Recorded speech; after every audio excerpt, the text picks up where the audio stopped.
stream going live, and we'll be. This meeting is being recorded. All right, thank you, Chairman and members of the committee. Tom Bacon. I think Tom is going to be joining us late. He did just email me. Mike Chickarone. Present. Kim Clark. Travis Cutright. Present. Chris Dalman. Present. Justin Fair. Robert Fisher. Present. I'm the one on the iPhone. Sorry. All right, I'll get you renamed here in just a minute. Thanks, Robert. Steve Holiday. Jim Keane. See you on, Jim, but I can't hear you. Tracy Mills. Present, or well, not present, but here virtually. In spirit. Phil Oslin. Greg Patax. Present. Sasson Paridazadi. Here. Jeff Sheets. And Ed Winfield. Here. Okay, and we do have a quorum. Awesome. Are there any other members participating who have not called? Hi there, Andrea Vasili, filling in for our interim Jim Fish, who is the interim replacing Mark Wittenberg. So as I know, all of you probably know, he won't be on the group anymore. Yeah. We're gonna miss Mark. Don't tell him I said that though. I've got the same affection with him as I do with Lester there. So not tonight. Everybody has told him Mark could barely make it out of the office. His head was so big. So we'll keep it between us. All right, good deal. All right, so please remember to mute your mics, your phones when you're not speaking. Members of the public were asked to submit written comments related to this meeting on the MAG website within an hour of the posted start time for the meeting. Craig, have we received any public comments? No, we have not for this or any other agenda item. Awesome. Okay, so could I have a motion to recommend approval of the May 19th, 2022 meeting minutes? Motion to approve, Tracy Mills. All right, thank you, Tracy. And a second? Second, Greg Platas. Thank you, Greg.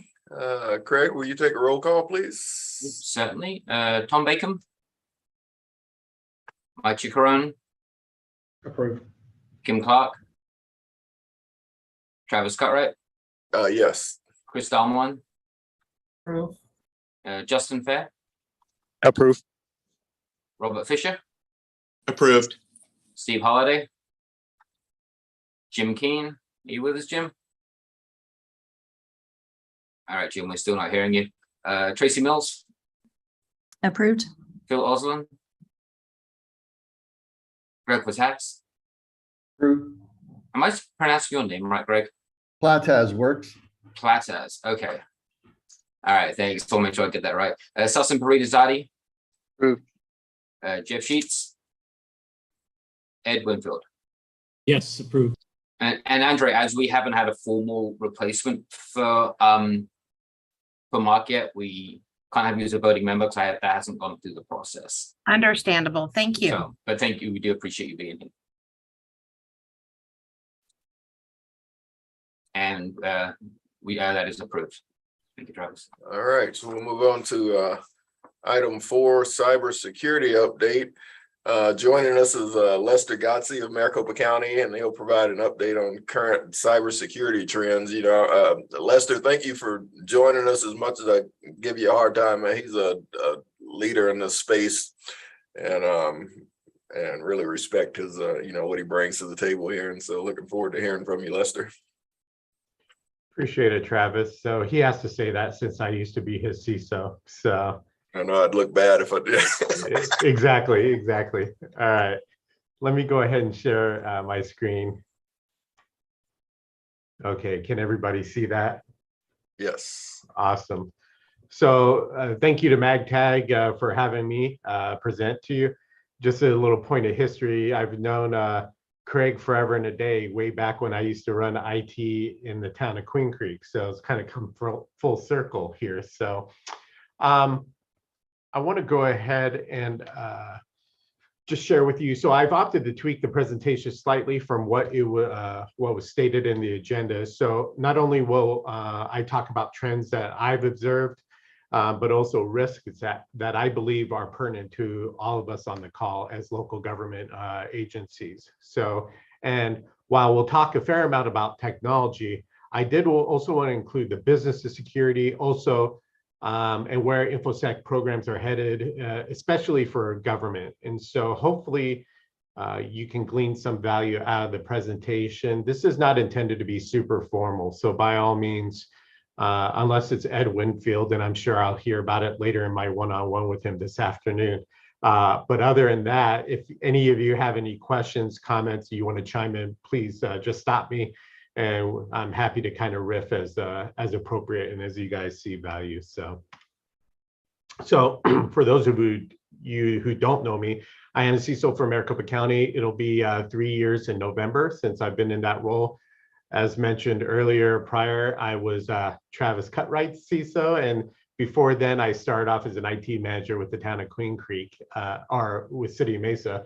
I was a division manager for the town of Queen Creek for 7.5 years.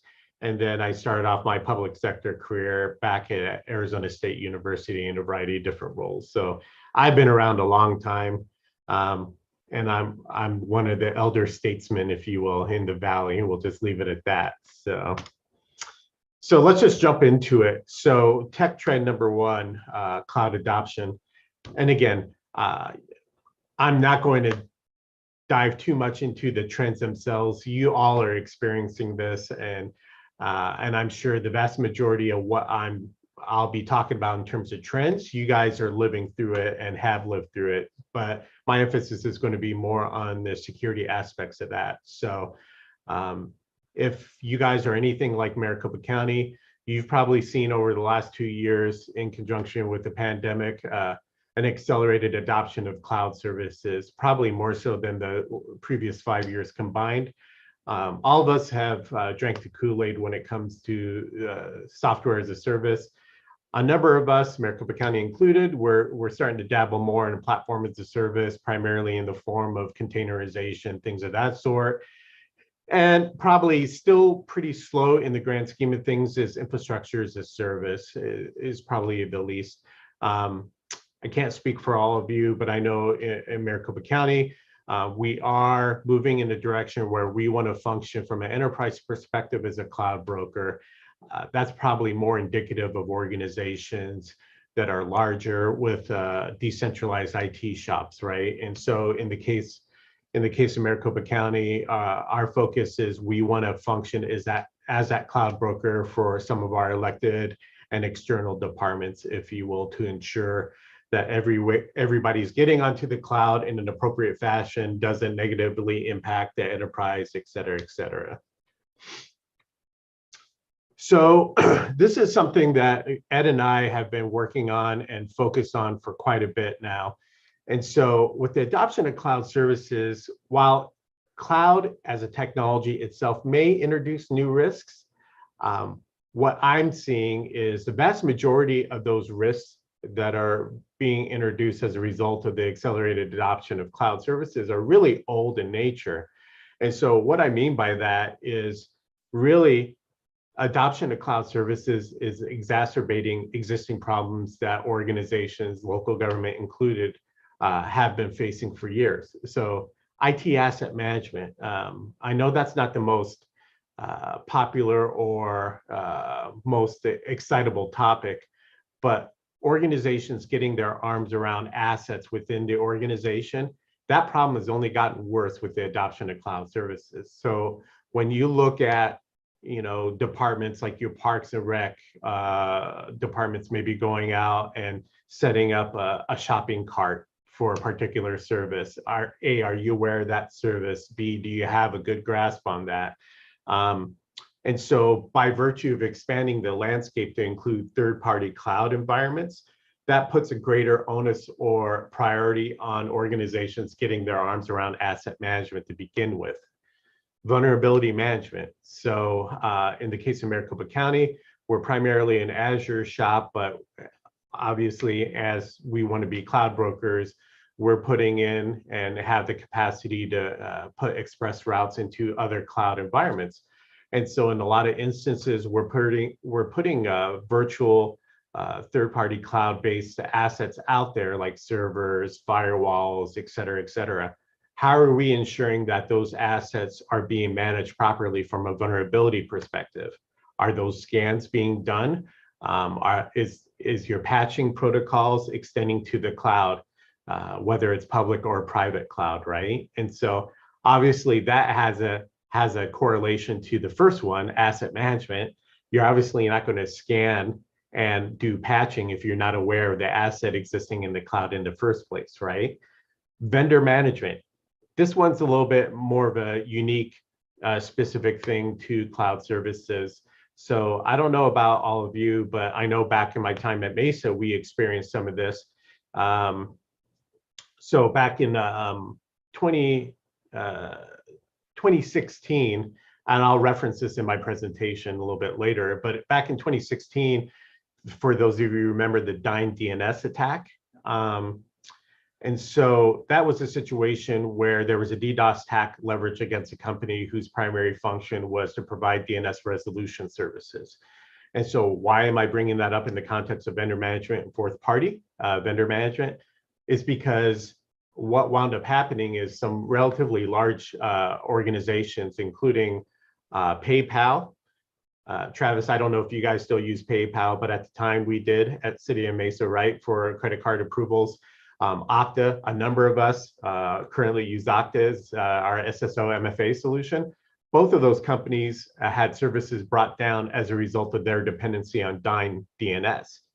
And so this is a situation now where, as we're putting more of our eggs in the cloud basket, we have a further dependency not only on that third party, but the downstream vendor management on what those third parties use in terms of their services. And so we'll continue to see more and more risk associated with that. I list out visibility, insight awareness. And again, that's just more of a broad statement with respect to the more you're putting out in the cloud. Your security teams, are they ingesting log data for SaaS providers or PaaS providers, right? Chances are good if you have security teams, they're ingesting log data for your local applications or services, right? But do you have the same level of visibility, insight, auditability of those cloud services? Chances are probably that's not the case, right? And then the last thing I wanted to point out, and something that Ed and I speak about on a fairly regular basis, is the shift on attack surface. And so from my perspective, one of the biggest risk factors in adopting cloud services is not so much the likelihood of a threat actor or APT group going after, say, Microsoft or Amazon, right? But rather, what's the pain point or the most attractive portion of their service? It's probably the API or data services, right? Because for all those cloud services that we're all collectively consuming, the API is probably the point in which a threat actor would go after, right? And so they're going to, instead of trying to hack Microsoft, they're going to try to take advantage of maybe an insecure API or an inappropriately used API and extract the data from the organization, which is frankly the most valuable thing to begin with. And so this is something that a lot of organizations are probably not overly mature with regards to. And so something that we collectively, especially as local government, because most of the time, you know, people are not going to come after us for money. I mean, yeah, we'll get hit with ransomware, that sort of thing. But the thing that we all collectively have that a lot of organizations maybe don't have as much of is information, and information that they can use to then either resell, or if it's a nation state attack or anything else along those lines. So I would encourage everybody on the call, if you haven't taken a look and had your security teams take a look at what your stance is with regards to API security and overall data services as it relates to the cloud, definitely something that we need to be cognizant of as local government. So, and again, please, by all means, feel free to interject, ask questions, provide comments, or contrary points of view as appropriate. So. Tech trend number 2, email. Email is not so much a new trend, obviously. It's been around forever and a day. And to be blunt, there's not been a lot of innovation with regards to email. But with that being said, I did want to call it out because one of the things that we're seeing is, and again, I experienced this at Mesa as well as Maricopa County, as we outsource more and more services, we also are increasing the number of third parties who send email on our behalf as well too, right? And so that's part of just the whole shift in cloud adoption and third party service providers, if you will. And so as long as email has been around, unfortunately, email is still the king when it comes to being the most popular threat vector. And so this was the case at Mesa, certainly the case at Maricopa County, where the vast majority of our initial threats do still come through email. And so what we're seeing is both malicious and non-malicious payloads as well. And so what I mean by non-malicious, and we see this and we report to the enterprise on a regular basis in Maricopa County, is oftentimes what we'll see phishing emails that don't have a malicious payload, but rather have a link to take you to a different website, leveraging a web form, asking for your credentials, right? So that in itself is not malicious in that there's not anything that's downloaded on the email. All it's doing is taking you to a web address, to a page that has a form, which in itself is not malicious, but it's hoping that it's going to be able to credential harvest those usernames and passwords, and then from there, try to gain access to your internal network. So one of the things that we do in Maricopa County is when we run across those sort of things, we'll purposely dump some honey creds into those websites, and then we start tracking to see where those credentials are being leveraged in our environments. And so, Ed, correct me if I'm wrong, but I want to say our average is somewhere between 15 minutes to half an hour later from dumping those initial honey creds in. We see that within a 30-minute period that the threat actors or the bad guys are trying to leverage those creds to gain access to our internal network.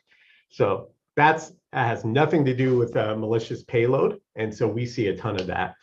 But with that being said, we still see our fair share of malicious payload. But so a couple things I would ask you guys. So does your organization allow access to personal webmail? And that's not intended to be a positive or negative sort of thing. It's just, lots of organizations allow that because they want to encourage work-life balance. And so if that's the case, if you do allow access to like Gmail, Yahoo, whatever the case is, do you SSL decrypt that? So I can tell you, just to air a little dirty laundry, in Maricopa County's case, we've dodged a bullet a couple of times because we do allow access to personal webmail. And we've had a couple of instances where ransomware has almost found its way into our environment because we weren't decrypting personal webmail traffic, if you will. So that way we could allow our tools to inspect the attachments. In one particular case, it was an Excel file, for example. And so, but because of some of our other security controls in place, we were able to stop that from actually gaining a foothold and ransoming or encrypting data within our environment. So if you do allow personal webmail traffic and you're not SSL decrypting, then you're at higher risk. Additionally, as we're outsourcing more and more third parties to send emails on our behalf, do you have not only SPF, but DMARC and DKIM properly configured and maintained?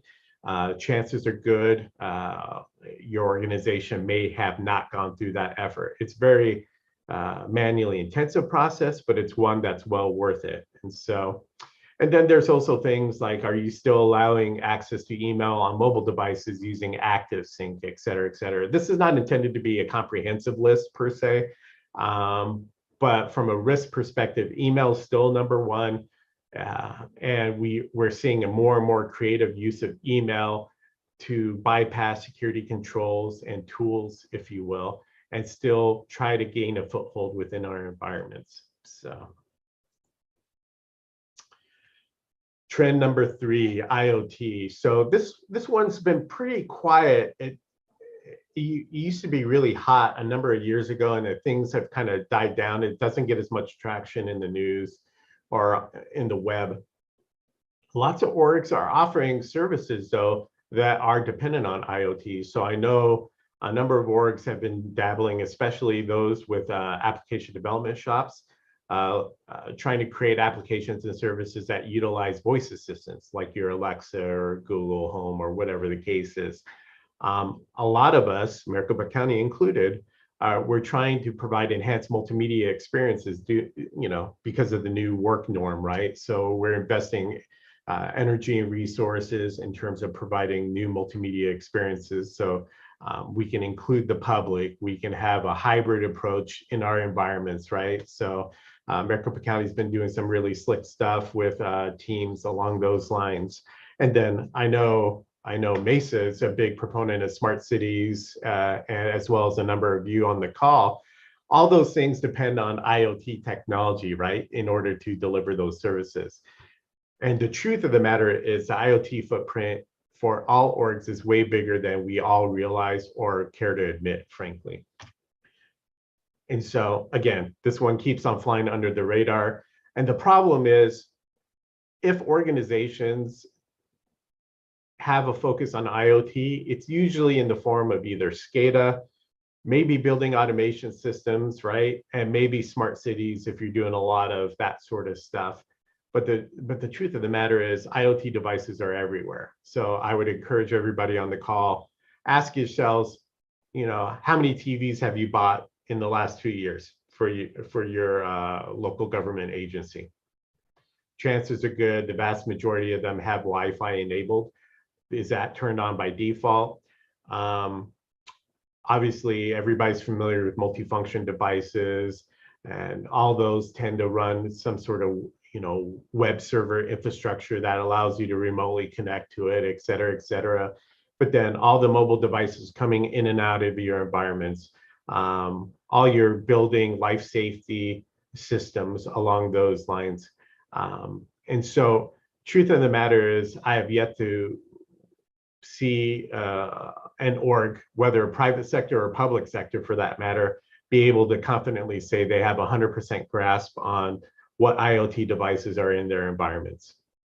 And the reason why I'm bringing this up is whether you all realize it or not, at least in Maricopa County's case, we are consistently seeing edge scans against our external network that are looking for IoT specific vulnerabilities. And we report on that on a pretty regular basis along those lines. So chances are good if we're seeing that sort of activity, that you guys are seeing that activity, whether you realize it or not, or whether you have that awareness or not. And so that is definitely something that's of concern that should be on your radar, not only from an IoT specific vulnerability, but going back to our earlier conversation around getting your collective arms around IT asset management and possibly expanding the definition of what is meant by asset management, if that makes sense. And again, if you need an example of that, I had mentioned earlier the Dyn attack from 2016. And so the way that Dyn was actually hit was they were DDoSed by like 150,000 Chinese made DVRs. So literally, we see IoT based attacks. They're easy to circumvent security on. Typically, most people don't do anything by way of firmware updates or anything of that sort. And then that could be a launching off point to either attack an organization, or it might be an initial point of ingress within the organization, and then be able to move either east to west or laterally within your environment. So IoT is a huge risk along those lines. So next thing I want to talk about is zero trust. Everybody's been hearing about this. It's been quite the buzz for the last 2 years. Regardless of what the vendors or Gartner will want to tell you, zero trust is not new. That's just a new term. The concept of zero trust has been around for the better part of 15 years. However, with that being said, all of us in the security space, myself included, are interested in moving this direction, largely because of the new work reality. It's put a greater onus on organizations and put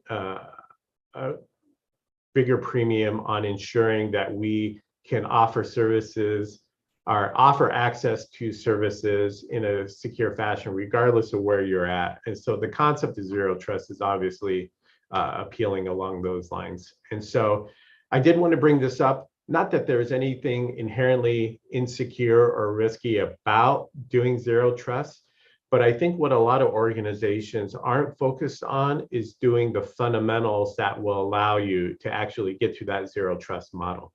And so we had talked earlier about IT asset management. And so the real issue with zero trust is you have to have a grasp on what's in your environment, so that way you know what needs to have access to what. So IT asset management comes into place. IP asset management comes into place. Privilege access management comes into place. Understanding workflows and business processes with respect to how services are delivered in the first place. Because if you don't understand how your service functions, then you have no hope on being able to establish a default position of no access except for X, Y, or Z. But then lastly, and most importantly, in my opinion, from an organizational perspective, if you can't get your arms around identity, then there's no way you're ever going to be able to accomplish zero trust. And the interesting thing about identity is, as it relates to zero trust, we're not just talking about individual or staff identity. We're talking about, well, obviously we're talking about staff identity, but we're also talking about service identity and then also device identity, right? And so that's something that Maricopa County has been investing a lot of time in, and we're putting in the groundwork here in the next few years to be able to get to the point where we have a high degree of confidence that we know what's in our environment. We can identify all the services, all the individuals, and all the devices within the enterprise, and then by extension, be able to move forward in our zero trust journey. So these are all things, and again, so this in itself is not a cyber risk per se, but rather things to be cognizant of in terms of tech trends in moving towards zero trust. So that's probably the stuff that you guys are intimately familiar with, since you're all technology leaders within your respective organization. But I did want to talk about some of the non-technical, maybe a little more interesting, for lack of a better description, threats and trends that we're seeing. So politics. Now, all of you are familiar and deal with politics on a regular basis, but I can tell you from, unfortunately, firsthand experience, politics is taking on a new role and a new impact when it comes to cybersecurity. We've seen, obviously, in Maricopa County, the impacts of politics, both from a domestic as well as national and international perspective. These impacts come in kind of forms that we're both either familiar with and new to us. So this slide is unfortunately, a little stale. This comes from our data that we collected from July of last year. And so to give you a little context, Maricopa County employs geo-blocking at multiple control levels. So we geo-block at our firewall edge. We also apply geo-blocking at we're an Okta shop. And so we also do that from an authentication perspective. And so these stats are just from our firewalls. So it's not from Okta. And so we block IP address space from Russia, China, Iran, Nigeria, and Brazil. And so these numbers are an aggregate for a month period, but these show you the number of attempts from an external network perspective into Maricopa County's environment. And so this is just par for the course, unfortunately. And so I guarantee if we had pulled these numbers from the November 2020 timeframe when we were dealing with the presidential election, these numbers would be significantly higher. And so this is just kind of all the stuff that we're all dealing with. And so when I talk to my fellow CISOs from your organizations and others here in the state of Arizona, everybody's experiencing similar similar kind of behavior, if you will. And again, I think Maricopa County is probably a bigger target for obvious reasons, but this is pretty consistent with what we're all seeing. And so politics plays a role in what our collective cybersecurity shops have to contend with. To give you another example, a little bit more current. So on February 24th, so this was, I believe this was the day after Russia invaded Ukraine. So Maricopa County basically saw the number of network connection attempts from Russia overnight double. So that weekend, we saw that the number of connection attempts jumped to 10 times what we have normally seen from Russian IP address space. And then later on in the conflict, we saw it fluctuate up and down, that sort of thing. Additionally, we received the intelligence, and I'm sure probably some of your organizations did as well, from federal partners specific to the Russian-Ukraine event. And so I didn't want to put it in the slide, but one of the pieces of intel that we received was a series of IP addresses or IOCs, indicators of compromise, 7 IPs in particular. 6 of them were from Russian IP address space, and 1 was from, I believe, Switzerland. And so in the case of Maricopa County, by default, because of our geo-blocking rules, we out of hand block ingress and egress to any of those IP address spaces, but the Switzerland one, we didn't. And so we were able to determine that that was more than likely an adware network from a server in Switzerland that was hosted there that got infected. And so additionally, some of you may know that the Conti ransomware group, there was some internal infighting. So somebody from that ransomware group did share publicly a bunch of IOCs for that ransomware. So we got a hold of that, we reviewed that and looked for indications that that it was in our environment. And so in our review, we didn't see anything along those lines, but in those IOCs, we did see attempts that were blocked due to our geo-blocking rules. We did see attempts that were disclosed in terms of trying to connect to IP addresses in Russia along those lines. And so, so these are just 2 examples of how politics, in this instance, geopolitics, are playing a role and impacting how we as cybersecurity folks and local government are dealing with this sort of stuff. And so one other interesting note, so I just recently talked to some financial sector security folks, and they experienced the opposite. And so I'm trying to remember who it was. I want to say it was American Express, but I can't recall for sure. But a number of people in the financial sector during that period of time, they actually saw a decrease in the number of attempts from Russian IP address space and other nations, if you will. And so what that would suggest to me is there was a conscious effort to reapply resources, at least from Russian nation state attack groups, against government agencies. And they weren't limiting that to just the federal government in our instance. And so one of the things that I've shared with Ed that I'm concerned about is those tactics, threats, and processes that were employed as a result of the Ukraine-Russian engagement being leveraged against Maricopa County, possibly for the 2022 election cycle. So we'll just have to wait and see along those lines. But I would encourage everybody on the call, if you're not staying cognizant of what's going on from a national, international perspective, maybe do so, because whether you realize it or not, you're probably experiencing increased activity as a result of that. I know this one's near and dear to everybody's heart, the whole insurance being a racket, right? So all of us are experiencing this. We are all seeing lower coverages. We're all seeing higher premiums, right? All of us collectively have to ask ourselves, at what point does it become untenable?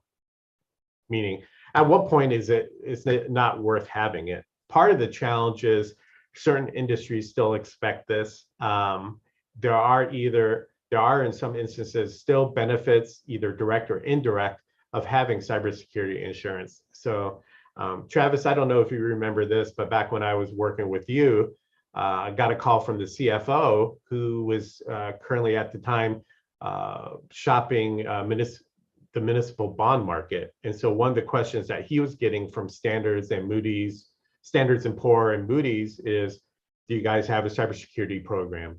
Do you have cybersecurity insurance? And that had a material impact on what the bond rating was going to be for the organization.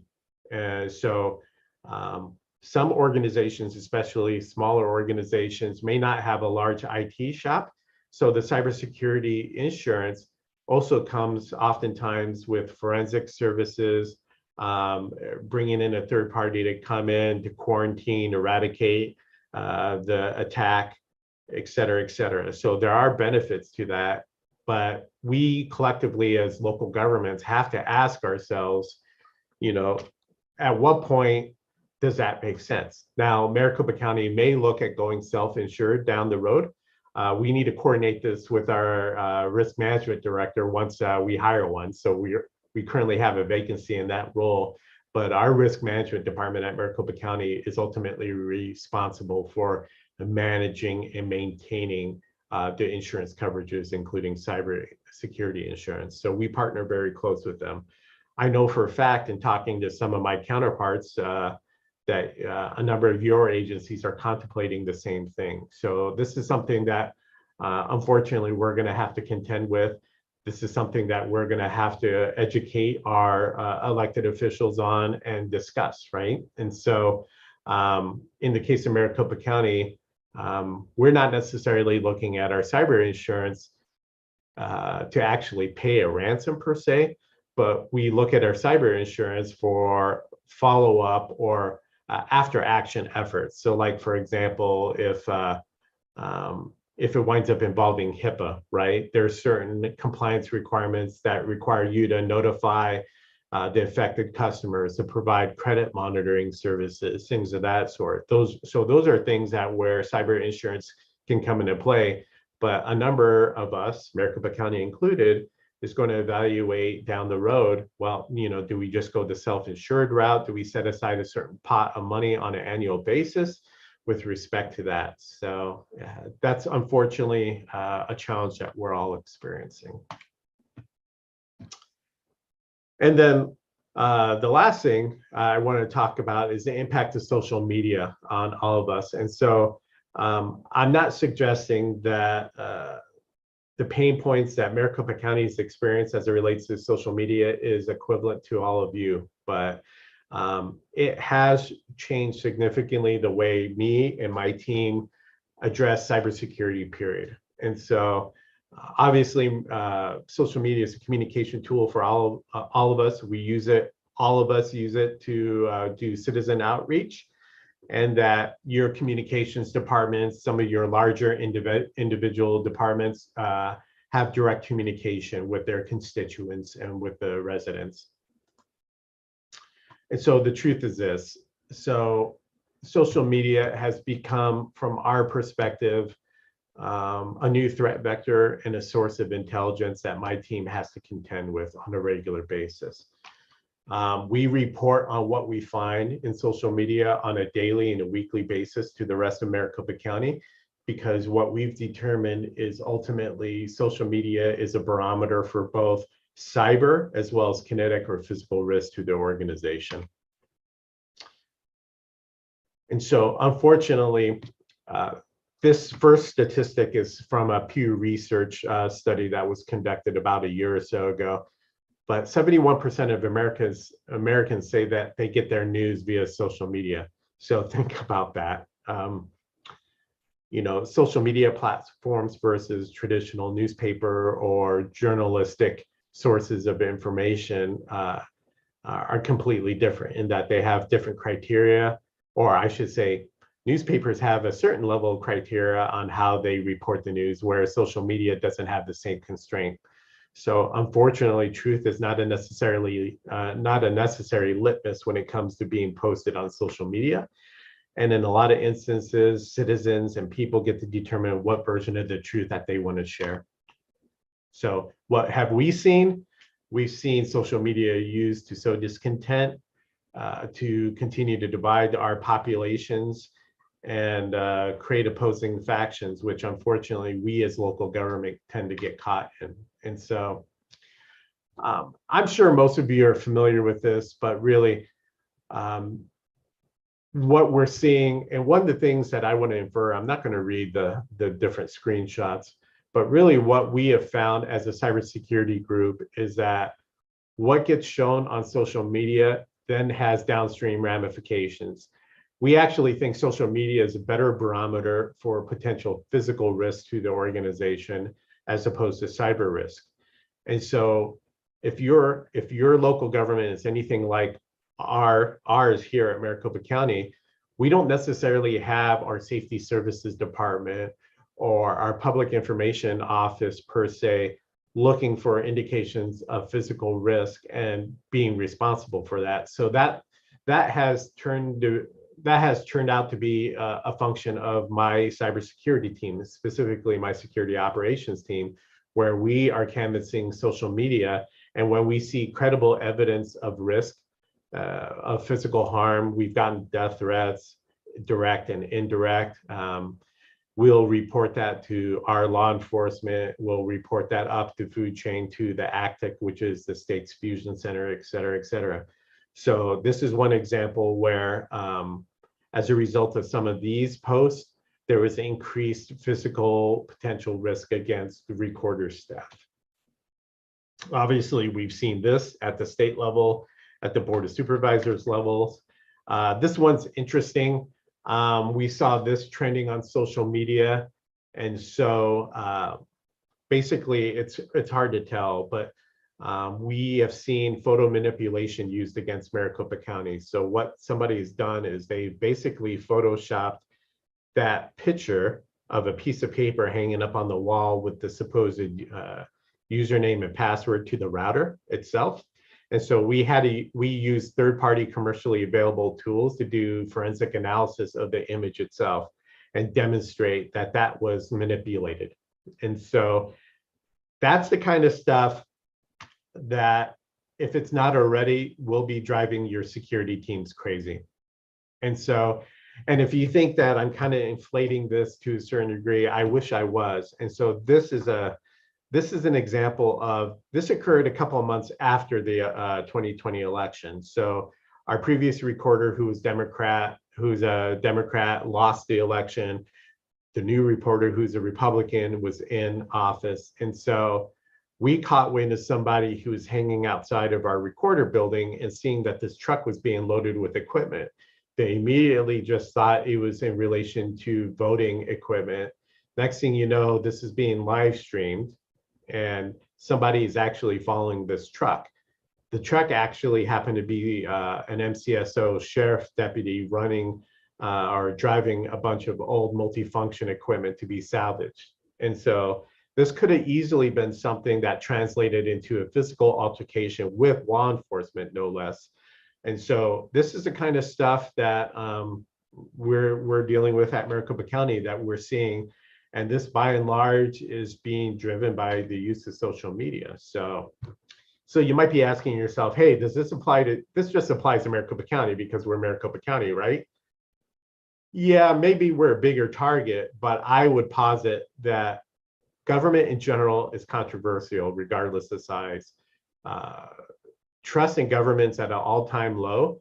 And I can tell you, Kim's not on the call from Queen Creek, but in some instances, smaller government, your citizens are even more impassioned, right? And so I've seen some pretty crazy stuff when I was at Queen Creek and what some of our citizens would do or say along those lines.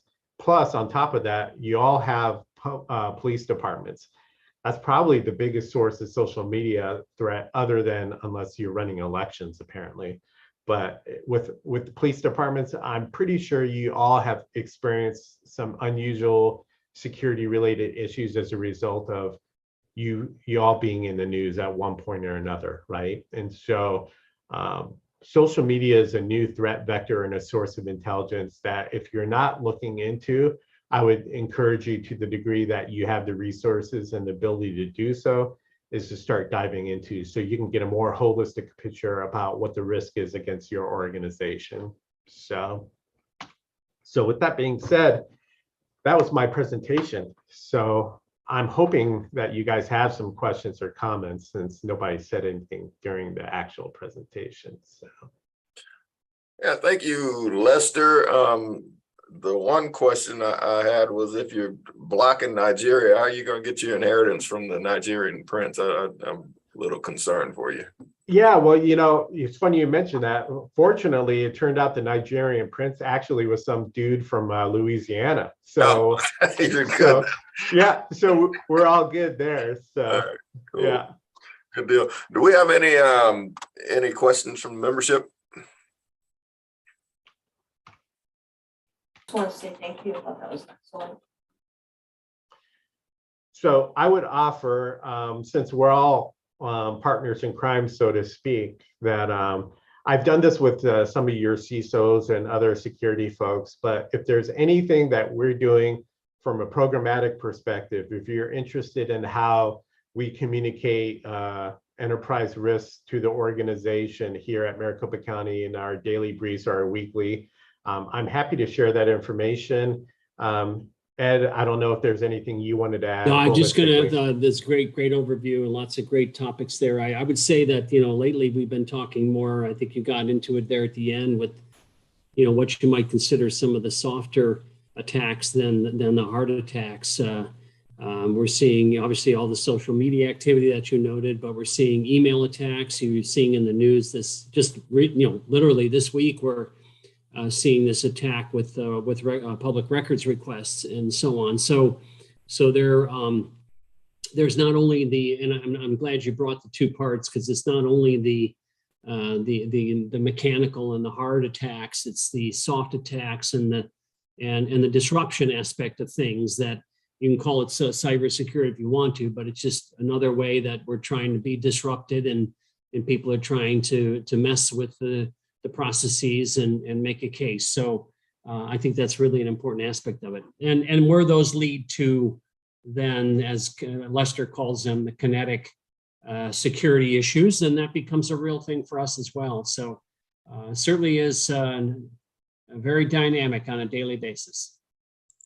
Thank you, Ed. And so here's my contact info. Craig, I emailed you the deck earlier this morning. So if anybody's interested in getting a copy of that, happy to share this presentation with you all. Craig can do that on your behalf. But then if there's any follow-up or anything you guys want to compare notes between organizations, we're happy to help, because at the end of the day, if your respective local government agencies are more secure, that makes Maricopa County more secure and vice versa, right? So we're all in it together. So we're happy to do what we can to assist you, and may reach out for a helping hand ourselves too. So awesome. Well, thanks again, Lester. It was a great presentation. Appreciate that. A lot of good information. I think Justin had his hand up. Sorry. Oh, there it is.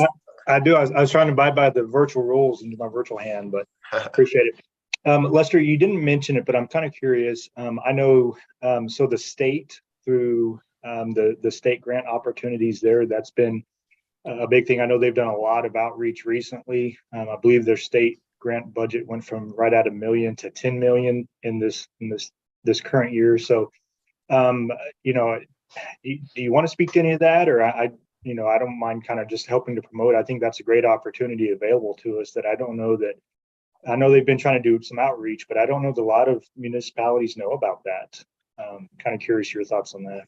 Yeah, so yes, I'm aware of it. And the grant program, Ryan Murray, who's the assistant CISO, will be the first to tell you it's kind of a misnomer in that they have it baked into their general fund now. So from their perspective, that'll be a pot of money moving forward indefinitely. So not necessarily susceptible to the whims of the grant authority, if you will.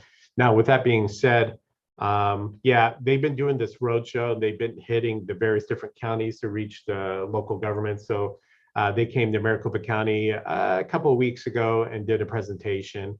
And so they're offering CrowdStrike, they're offering Talos for MFA SSO, they're offering KnowBe4 from a phishing user awareness perspective, they're offering Cloudflare from a web application firewall perspective, and Tanium for a bunch of different things. So patch management, vulnerability scans, et cetera. So that's something that is available to all local government agencies in the state.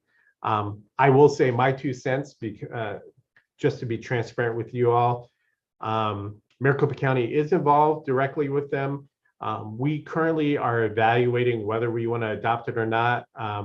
The one concern that we have, but I know, Justin, that they're working on, because my assistant CISO is helping them with this, is we're waiting for them to finalize what the MOU looks like and whether or not they're going to have auditing in place. And so what I mean by that is the way that the state is offering all those services, for the most part, is kind of a master sub-tenant relationship. So like, for example, with CrowdStrike, the intention is the state of Arizona is going to manage that master tenant and then provision subtenants to the different local government agencies who want to take advantage of it.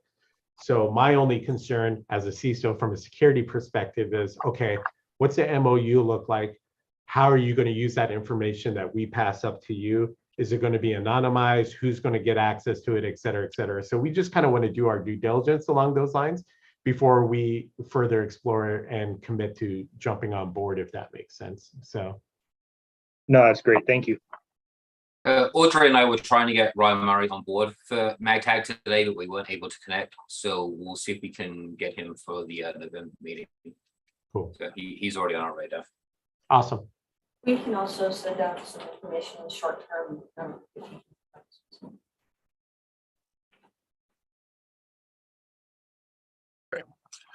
All right, so no more questions or comments. We'll move on to agenda item 5, which is agency project updates.